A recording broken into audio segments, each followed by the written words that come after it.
Memorial residence welfare association സമാജ് ദിനാചരണം എരിഞ്ഞാകുളം ഗുരുമന്ദിരത്തിൽ വെച്ച് നടന്നു.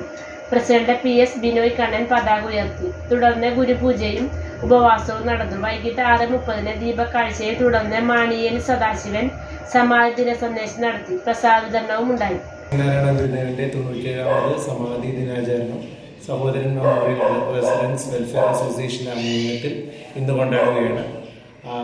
പതാക ഉയർത്തൽ, രാവിലെ പതാക ഉയർത്തൽ, ഗുരുപൂജ, വൈകിട്ട് ദീപക്കാഴ്ച, സമാധി ദിന പ്രഭാഷണം, പ്രസാദ വിതരണവുമായിട്ട് കൊണ്ടാടുകയാണ്. എല്ലാ ഭക്തജനങ്ങളും പങ്കെടുക്കുക, സഹകരിക്കുക. ശ്രീനാരായണ ഗുരുദേവൻ്റെ 97ാമത് സമാധി ദിനാചരണം ഇന്ത്യയിലും കേരളത്തിലും എല്ലാവരും സമാന ചിന്താഗതികൾ, ഒരേ ചിന്താഗതിയോടെ കൊണ്ടാടുന്ന വേളയിൽ സഹോദരൻ മെമ്മോറിയൽ റെസിഡൻസ് അസോസിയേഷൻ്റെ ആഭിമുഖ്യത്തിൽ ഈ കൊല്ലം രാവിലെ അസോസിയേഷൻ പ്രസിഡന്റ് ശ്രീ ബിനോയ് കണ്ണൻ പതാക ഉയർത്തുകയും തുടർന്ന് ഗുരുപൂജ, വൈകിട്ട് ദീപക്കാഴ്ച, അതിനുശേഷം ശ്രീ സദാശിവൻ മാണിയിൽ നടത്തുന്ന സമാധി ദിന സന്ദേശം, തുടർന്ന് പ്രസാദ വിതരണത്തോടുകൂടി സമാധി ദിന ചടങ്ങുകൾ അവസാനിക്കുകയാണ്. ഈ ദിനത്തിൽ എല്ലാവർക്കും ഗുരുദേവൻ്റെ നാമത്തിൽ പ്രാർത്ഥന ഉണ്ടാവട്ടെ എന്ന് ആശംസിക്കുന്നു.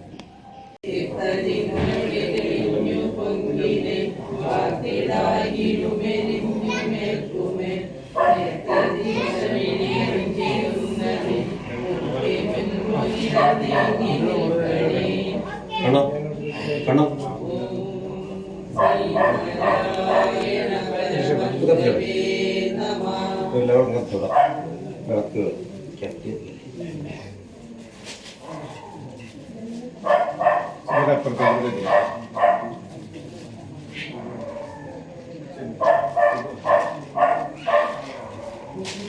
എഴുതിയെടുത്തോ, എഴുതിയിട്ടുണ്ടോ?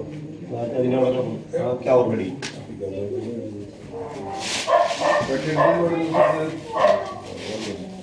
എല്ലാത്തമാരെ വിളക്കത്തി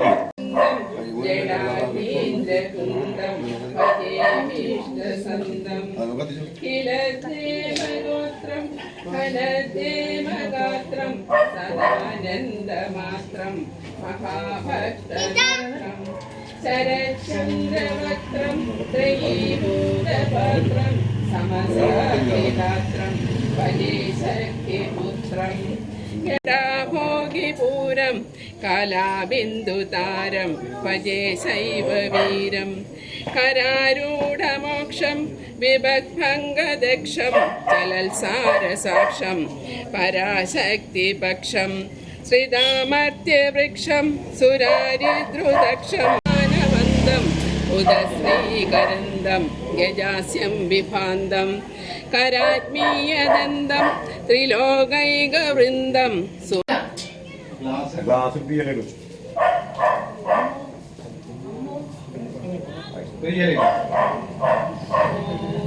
ബ്രഹ്മണേ മൂർത്തിമതേ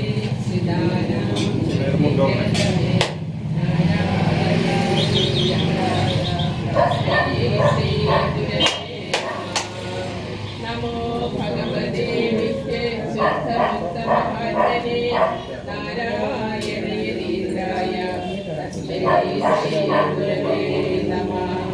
മഹനീയ ചരിത്രായ മമതാരഹിതാത്മനേ നാരായണയതീന്ദ്രായ തസ്മൈ ശ്രീ ഗുരവേ നമഃ.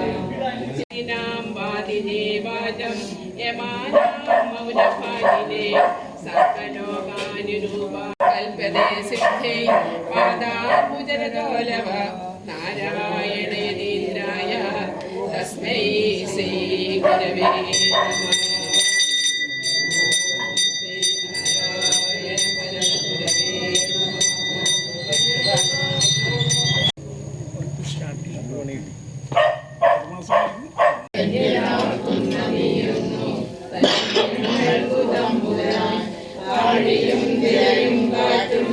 ആഴവും പോലങ്ങളും മായയും നിർമ്മതിയും നീയും എന്നുള്ളിലാകണം. നീയല്ലോ സൃഷ്ടിയും സൃഷ്ടിജാലവും നീയല്ലോ ദൈവമേ സൃഷ്ടിക്കുള്ള സാമഗ്രിയായും നീയല്ലോ മായയും മായാവി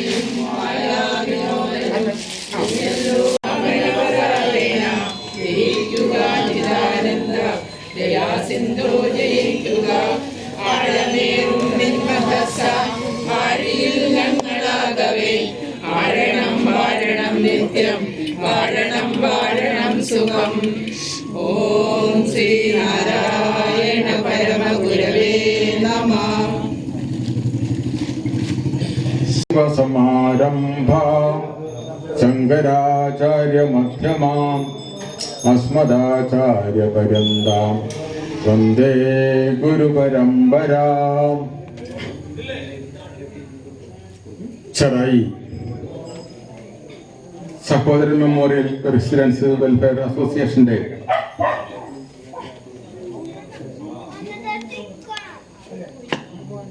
president Shri Binoy Kannan, secretary B Vishaji, മറ്റ് കമ്മിറ്റി അംഗങ്ങളെ എല്ലാവർക്കും എൻ്റെ സസ്നേഹ നമസ്കാരം.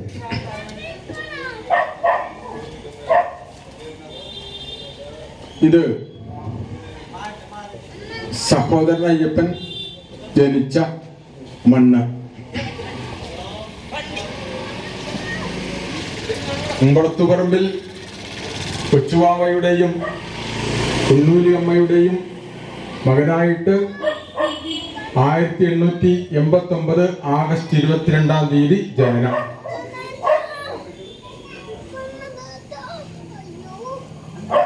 പഠിക്കാൻ മിടുക്കനായിരുന്നു അയ്യപ്പൻ മാസ്റ്റർ. സ്കൂൾ ഫൈനൽ കഴിഞ്ഞപ്പോൾ അദ്ദേഹത്തിന് BGM കോളേജിൽ കോഴിക്കോടാണ് തുടർ പഠനത്തിന് അഡ്മിഷൻ ലഭിച്ചത്.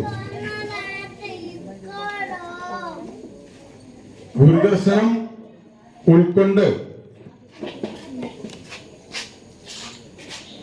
മിശ്രവിവാഹവും പന്തിഭോജനവും നടത്തി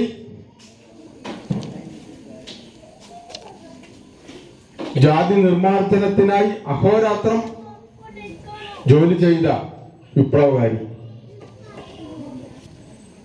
SNDP യോഗത്തിന്റെ പ്രസിഡന്റായിരുന്നു 1945 കാലഘട്ടങ്ങളിലെ.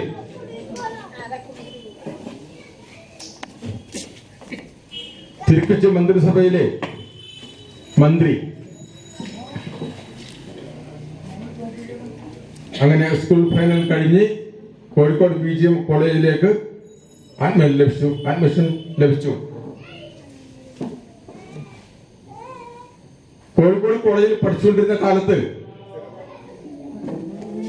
അദ്ദേഹം ഒരു കവിത എഴുതി. കൊച്ചു സാഹിത്യകാരൻ കൂടിയായിരുന്നു അദ്ദേഹം. ആ കവിതയുടെ പേരാണ് പറങ്കിമാവ്. പറങ്കിമാവ് എന്ന കവിത നിങ്ങൾ വായിച്ചിട്ടുണ്ടോ എന്ന് എനിക്ക് അറിയില്ല. ഞാൻ വായിച്ചിട്ടില്ല എന്ന് എനിക്കറിയാം. അത് കഴിഞ്ഞ് അദ്ദേഹം ഗുരുവിനെ സ്ഥിരമായിട്ട് പോയി കാണാറുണ്ട്. ഈ അടുത്ത പ്രദേശത്ത് ശ്രീനാരായണ ഗുരുദേവൻ എവിടെ എത്തിയാലും അവിടെ സഹോദരൻ അയ്യപ്പൻ മാസ്റ്റർ എത്തിയിരിക്കും. അങ്ങനെ ഒരു ദിവസം ആലുവ അദ്വൈതാശ്രമത്തിലെ ആ തിരുമുറ്റത്ത് ഒരു ശിവരാത്രിയുടെ തലേ ദിവസം സായാഹ്ന സമയത്ത് ഗുരുദേവൻ അവിടെ എത്തി. ഒരു കസേരയിൽ വടക്കോട്ട് ദർശനമായിട്ട് ഗുരുദേവൻ ഇരിക്കണം. പിറ്റേ ദിവസം ശിവരാത്രിയാണ്. ശിവരാത്രി മണപ്പുറത്ത് ധാരാളം ജനങ്ങളുണ്ട്. ഗുരു അവിടെ എത്തിയെന്ന് അറിഞ്ഞ് അവിടെ സഹോദരൻ അയ്യപ്പൻ മാസ്റ്റർ എത്തി. ഗുരുവിന്റെ അടുത്ത് കൂടി എന്തെങ്കിലും കാര്യങ്ങളൊക്കെ സംസാരിച്ചു. ചിലപ്പോൾ അത് തർക്കത്തിലും ഏർപ്പെടാറുണ്ട്. പ്രിയപ്പെട്ടവരെ, തർക്കം എന്ന് പറയുമ്പോൾ തർക്കിക്കാനല്ല, വാദിക്കാനും ജയിക്കാനുമല്ല, അറിയാനാണ് തർക്കം. അതറിയുക, ആദ്യം അറിയാൻ വേണ്ടിയാണ്. സഹോദരൻ അയ്യപ്പനും ഗുരുദേവനായിട്ട് തർക്കങ്ങൾ ഉണ്ടാവാറുണ്ട്. അത് അറിവിലേക്കായിട്ടാണ്. അന്നും ആലുവ അദ്വൈതാശ്രമത്തിന്റെ തിരുമുറ്റത്ത് വെച്ച് ഇവർ തർക്കത്തിൽ ഏർപ്പെട്ടു. വേറൊന്നുമല്ല, അയ്യപ്പൻ മാസ്റ്റർ ഗുരുവിനോട് പറയാണ്, ഈ കൊല്ലം ശിവരാത്രി മണപ്പുറത്ത് ധാരാളം ആളുകളുണ്ടല്ലോ സ്വാമി എന്ന് പറഞ്ഞപ്പോ ആദ്യം ഗുരുദേവൻ ഒന്നും മിണ്ടിയില്ല. രണ്ടാമത് ആവർത്തിച്ചു വീണ്ടും, ഈ കൊല്ലം അവിടെ അക്കരെ ധാരാളം ആളുകളെ കാണുന്നുണ്ടല്ലോ. അപ്പോ ഗുരുദേവൻ പറഞ്ഞു, ഞാൻ അവിടെ എങ്ങും ആരെയും കാണുന്നില്ലല്ലോ. അപ്പൊ അയ്യപ്പൻ മാസ്റ്റർ വീണ്ടും പറഞ്ഞു, ഗുരുദേവ അങ്ങോട്ട് നോക്ക്, അവിടെ ഇഷ്ടംപോലെ ജനങ്ങളുണ്ടല്ലോ. ഏയ്, ഞാൻ അവിടെ ആരെയും കാണുന്നില്ല. വീണ്ടും പറഞ്ഞു. അപ്പൊ അയ്യപ്പൻ മാസ്റ്റർ നോക്കിയപ്പോ എന്തോ പന്തികേടുണ്ട്. ഗുരുദേവൻ പറയാണ്, അയ്യപ്പ നമ്മെ ഒന്ന് സ്പർശിച്ചിട്ട് നോക്കുന്നു പറഞ്ഞു. അങ്ങനെ അയ്യപ്പൻ മാസ്റ്റർ ഗുരുദേവനെ ഒന്ന് തോളിൽ സ്പർശിച്ചിട്ട് നോക്കി. അപ്പൊ അയ്യപ്പൻ മാസ്റ്റർ പറയണം, ശരിയാണ് ഗുരുദേവ, അവിടെ മനുഷ്യരെ കാണുന്നില്ല.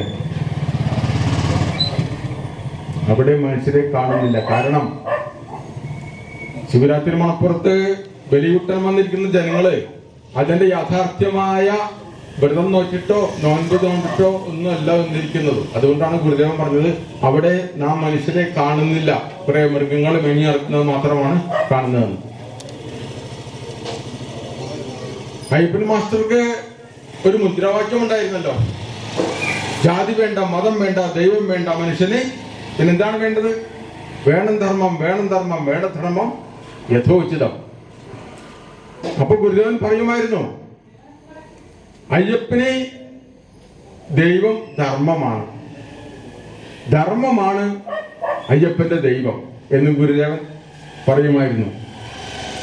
ഇന്ന് ചെറൈ ഗൗരീശ്വരം ഓഫീസിലെ സഹോദരൻ അയ്യപ്പന്റെ ചിത്രം ആലേഖനം ചെയ്ത് വെച്ചിട്ടുണ്ട്. എനിക്ക് തോന്നുന്നത് ഞാൻ വർഷങ്ങൾക്ക് മുമ്പ് ആ ചിത്രം കണ്ടിട്ടുണ്ട് ഓഫീസിൽ. അപ്പൊ ഗൗരീശ്വരം ഓഫീസിൽ ഇന്നും ആ ചിത്രം അവിടെ ആലേഖനം ചെയ്തു വെച്ചിരിക്കുന്നത് അദ്ദേഹത്തോടുള്ള ആദരവിന്റെ ഭാഗം മാത്രമല്ല, ഒരു പ്രായശ്ചിത്തത്തിന്റെ ഭാഗം കൂടിയാണ് ആ ചിത്രം എന്നാണ് ഞാൻ വിശ്വസിക്കുന്നത്. അപ്പോ സഹോദരൻ അയ്യപ്പന്റെ പാദസ്പർശമേറ്റ ഈ പുണ്യഭൂമിയില് എനിക്ക് ഇങ്ങനെ ഒരു പ്രഭാഷണം പറയുവാനുള്ള അവസരം ഒരുക്കി തന്ന ഇവിടുത്തെ സംഘാടകർക്കും ഈ നാട്ടുകാർക്കും എന്റെ അഗാധമായ നന്ദിയും കടപ്പാടും ഞാൻ അറിയിക്കുകയാണ്. ലോകാരാധനായ ശ്രീനാരായണ ഗുരുദേവന്റെ 97ാമത് മഹാസമാധി ദിനാചരണം ഇന്ന് ലോകമെമ്പാടും കൊണ്ടാടുകയാണ്. എല്ലാ ശ്രീനാരായണ ഇതര പ്രസ്ഥാന പ്രവർത്തകരുടെയും കൂട്ടായ്മയുടെയും ലക്ഷ്യം, എല്ലാ ശ്രീനാരായണ കൂട്ടായ്മയുടെയും ലക്ഷ്യം ഗുരുവിനെ അറിയില്ലായിരിക്കണം. ഗുരുവിനെ അറിയണം. നാം നമ്മുടെ ജീവിതത്തിൽ എത്ര കാലം പഠിച്ചാലും, ഒരു ആയുഷ്കാലം മുഴുവനും പഠിച്ചാലും ഗുരുവിനെ പഠിച്ച് തീരില്ല. അതുകൊണ്ട് ഗുരുവിനെ അറിയലായിരിക്കണം എല്ലാ ശ്രീനാരായണ പ്രസ്ഥാനങ്ങളുടെയും കൂട്ടായ്മയുടെ ലക്ഷ്യം. ആരാണ് ഗുരു? എന്താണ് ഗുരു? ഗു അക്ഷരം അന്ധകാരം, രു അക്ഷരം തന്നിരോധകം. അതാണ് ഗുരു. ഗു അക്ഷരം അന്ധകാരം. ഗു എന്ന അക്ഷരം അന്ധകാരത്തെ കുറിക്കുന്നുവെങ്കിൽ രു എന്ന അക്ഷരം അതിനെ ഇല്ലാതാക്കുന്നു. അപ്പൊ അന്ധകാരത്തെ നിരോധിച്ചാൽ, അന്ധകാരത്തെ ഇല്ലാതായാൽ പിന്നെന്താണുള്ളത്? പിന്നെ ഉള്ളത് വെളിച്ചമാണ്. അപ്പൊ അന്ധകാരത്തിൽ നിന്നും വെളിച്ചത്തിലേക്ക് നയിക്കുന്നവനാണ് നമുക്ക് ഗുരു. അപ്പോൾ എന്താണ് ദൈവം? ദൈവം എന്താണ് ദൈവം? ദിവ എന്ന സംസ്കൃത ധാതുവിൽ നിന്നാണ് ദൈവം എന്ന പദം ഉണ്ടായത്. ദൈവം എന്നാൽ പ്രകാശരൂപൻ എന്നർത്ഥം. സ്വയം പ്രകാശിക്കുകയും മറ്റുള്ളതിനെ പ്രകാശിപ്പിക്കുകയും ചെയ്യുന്ന യാതൊരു ചൈതന്യ വിശേഷം എവിടെയുണ്ടോ അതിനെയാണ് നാം ദൈവം എന്ന് വിളിക്കുന്നത്. ഗുരു അനുഗ്രഹേനൈവ പുമാൻ പൂർണ്ണ പ്രബുദ്ധതയെ, ഗുരുവിന്റെ അനുഗ്രഹം കൊണ്ട് മാത്രമേ ഒരു വ്യക്തി പൂർണ്ണനാകൂ എന്ന് ഋഷീശ്വരന്മാർ തന്നെ പറഞ്ഞു വെച്ചിട്ടുണ്ട്. ഒരിക്കൽ പാർവതി ശിവനോട് ചോദിക്കുകയാണ്, അങ്ങയെ എല്ലാവരും ധ്യാനിക്കുന്നു, എന്നാൽ അങ്ങ് ആരെയാണ് ഈ സദാസമയവും ധ്യാനിച്ചിരിക്കുന്നത്? പാർവതിയുടെ ചോദ്യം വളരെ പ്രസക്തിയുള്ളതാണ്. ശിവഭഗവാൻ എപ്പോഴും ധ്യാനത്തിലായിരിക്കും. എപ്പോ നോക്കിയാലും ശിവൻ കണ്ണടച്ച് ധ്യാനത്തിലായിരിക്കും. പാർവതി ചോദിക്കാണ്, അങ്ങ് ആരെയാണ് സദാസമയവും ഈ ധ്യാനിച്ചിരിക്കുന്നത്? അതിന് ഭഗവാൻ പറയുന്ന മറുപടിയുണ്ട്. ഭഗവാൻ പറയാണ്, അതെ, എല്ലാവർക്കും ഞാൻ ഗുരുവാണ്, എല്ലാവരും എന്നെ ധ്യാനിക്കുന്നു, പക്ഷെ എനിക്ക് എന്റേതായ ഗുരുവുണ്ട്, അതാണ് ബ്രഹ്മം. ആ ബ്രഹ്മത്തെ ധ്യാനിക്കാതിരിക്കാൻ എനിക്ക് ആവില്ല എന്നാണ് പാർവതിയോട് ശിവൻ പറയുന്നത്. സാഹിത്യകാണ്ഡത്തിലൂടെയും പകർന്നു നൽകിയ